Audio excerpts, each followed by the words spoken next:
सिंध के सीनियर वजीर शर्जील इनाम मेमन ने वाज़ेह किया है कि फिलहाल पीपल्स पार्टी को वफाकी हुकूमत में शमूलियत की कोई पेशकश नहीं की गई है। कराची में प्रेस कॉन्फ्रेंस करते हुए सीनियर वजीर सिंध शर्जील इनाम मेमन का कहना था कि सिंध हुकूमत सूबे में बेहतरी के लिए कोशां हैं। पाकिस्तान में बेहतरीन सेहत की सहूलियात सिंध हुकूमत फराहम कर रही है।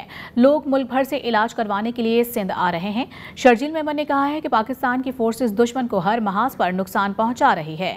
वजीरिस्तान में 13 फौजी जवानों को शहीद किया गया। मुल्क की खातिर जाने कुर्बान करने वाले शोहदा को खिराज अकीदत पेश करते हैं। शर्जील मेमन ने कहा कि पाकिस्तान का हकीकी मौक़िफ़ बिलावल भुट्टो जरदारी ने दुनिया के सामने रखा। उन्होंने दुनिया भर में भारत को बेनकाब किया। बिलावल भुट्टो ने सिंध तास मुआहदे पर जो कहा उसकी आलमी अदालत ने भी तायद की।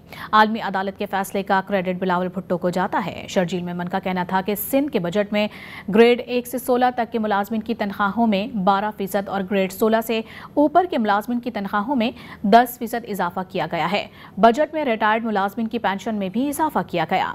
शर्जील मेमन ने कराची में 12-12 घंटे लोड शेडिंग को अफसोसनाक करार दिया और कहा कि के इलेक्ट्रिक मुकम्मल तौर पर नाकाम हो चुकी है।